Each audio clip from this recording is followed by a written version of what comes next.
गिरफ्तारी के बाद भगत सिंह और उनके साथियों को अलग अलग जेलों में डाल दिया गया। लेकिन अंग्रेज ये भूल गए थे कि भगत सिंह जैसे क्रांतिकारी के लिए जेल की दीवारें कोई रुकावट नहीं बल्कि एक नया मोर्चा थी। जब भगत सिंह को दिल्ली से लाहौर जेल शिफ्ट किया गया तो उन्होंने वहां की स्थिति देखकर विद्रोह कर दिया। यूरोपीय कैदियों को अखबार, किताबें, अच्छा खाना और साफ कपड़े मिलते थे, जबकि भारतीय राजनीतिक कैदियों को जानवरों की तरह रखा जाता था।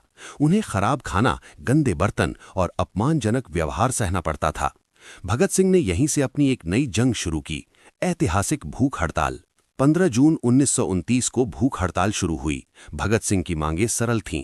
भारतीय कैदियों को राजनीतिक कैदी का दर्जा मिले, उन्हें किताबें और अखबार दिए जाएं और खाने की गुणवत्ता सुधारी जाए। अंग्रेज सरकार को लगा कि ये लड़के 2-4 दिन में हार मान लेंगे, लेकिन वे गलत थे। दिन बीतते गए, 10 दिन, 20 दिन, 40 दिन। पूरा देश उनकी सेहत के लिए दुआएं मांग रहा था। जेल प्रशासन ने उन्हें खाना खिलाने के लिए अमानवीय तरीके अपनाए। जेल के डॉक्टर और पहरेदार जबरदस्ती दूध पिलाने की कोशिश करते थे। भगत सिंह और उनके साथी अपने गले में रबड़ की नली नहीं डालने देते थे। कभी कभी वे जानबूझकर अपने दांत भींच लेते या पाइप को चबा जाते। अंग्रेज उनके कमरे में ताज़ा दूध के कटोरे और तरह तरह के व्यंजन रख देते ताकि उनकी भूख उन्हें तोड़ दे, लेकिन भगत सिंह उन कटोरों को उठाकर फेंक देते थे। इसी दौरान उनके साथी यतीन्द्रनाथ दास की हालत बहुत बिगड़ गई। 63 दिनों तक बिना अन्न के रहने के बाद 13 सितंबर 1929 को जतिन दास शहीद हो गए। उनकी मौत ने पूरे देश में आग लगा दी। लाहौर से लेकर कलकत्ता तक लाखों लोग सड़कों पर उतर आए। आखिरकार 116 दिनों की लंबी भूख हड़ताल के बाद अंग्रेज सरकार को झुकना पड़ा। भगत सिंह ने यह साबित कर दिया कि एक क्रांतिकारी का शरीर भले ही कैद किया जा सकता है, लेकिन उसकी आत्मा और उसका संकल्प लोहे की सलाखों से भी ज्यादा मजबूत होता है। इस भूख हड़ताल के दौरान भगत सिंह ने बहुत कुछ लिखा।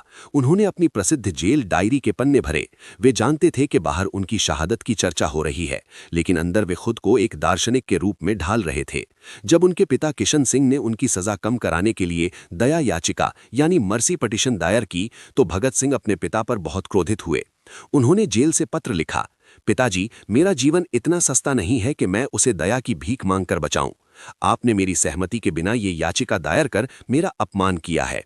ये भूख हड़ताल सिर्फ सुविधाओं के लिए नहीं थी, ये भारतीय मानस के भीतर बैठे डर को खत्म करने की एक प्रक्रिया थी। भगत सिंह ने जेल को एक यूनिवर्सिटी बना दिया था, जहां वे हर दिन समाजवाद, धर्म और न्याय पर बहस करते थे। वे मौत के करीब जा रहे थे, लेकिन वैचारिक रूप से वे हर दिन